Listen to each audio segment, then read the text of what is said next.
It is a truth universally acknowledged that a single man in possession of a good fortune must be in want of a wife.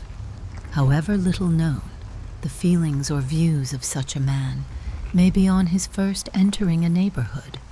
This truth is so well fixed in the minds of the surrounding families that he is considered as the rightful property of someone or other of their daughters. "My dear Mr. Bennet," said his lady to him one day, "have you heard that Netherfield Park is let at last?" Mr. Bennet replied that he had not. "But it is," returned she, "for Mrs. Long has just been here, and she told me all about it." Mr. Bennet made no answer. "Do not you want to know who has taken it?" cried his wife, impatiently. "You want to tell me, and I have no objection to hearing it." This was invitation enough. "Why, my dear, you must know. Mrs. Long says that Netherfield is taken by a young man of large fortune from the north of England, that he came down on Monday in a chaise and four to see the place, and was so much delighted with it that he agreed with Mr. Morris immediately, that he is to take possession before Michaelmas, and some of his servants are to be in the house by the end of next week." "What is his name?" "Bingley." "Is he married or single?" "Oh, single, my dear, to be sure. A single man of large fortune, 4,000 or 5,000 a year. What a fine thing for our girls." "How so? How can it affect them?" "My dear Mr. Bennet," replied his wife, "how can you be so tiresome? You must know that I am thinking of his marrying one of them." "Is that his design in settling here?" "Design? Nonsense! How can you talk so?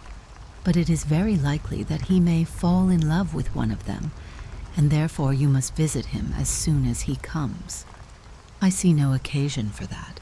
You and the girls may go, or you may send them by themselves, which perhaps will be still better, for as you are as handsome as any of them, Mr. Bingley might like you the best of the party."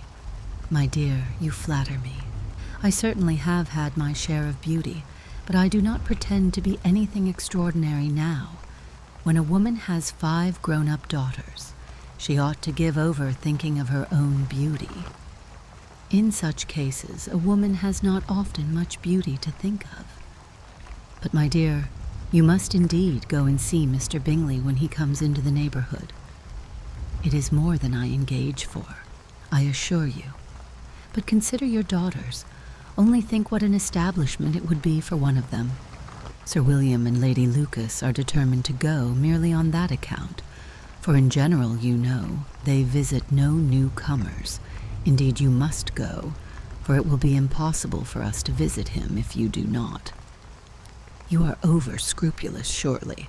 I dare say Mr. Bingley will be very glad to see you, and I will send a few lines by you to assure him of my hearty consent to his marrying whichever he chooses of the girls, though I must throw in a good word for my little Lizzie. I desire you will do no such thing.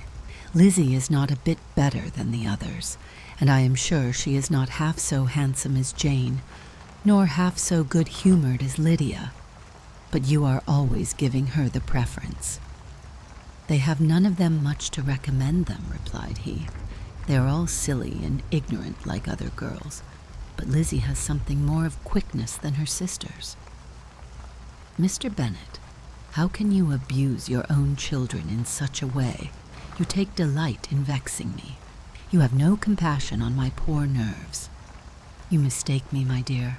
I have a high respect for your nerves. They are my old friends. I have heard you mention them with consideration these 20 years at least. Ah, you do not know what I suffer. But I hope you will get over it, and live to see many young men of 4,000 a year come into the neighborhood. It will be no use to us if 20 such should come, since you will not visit them.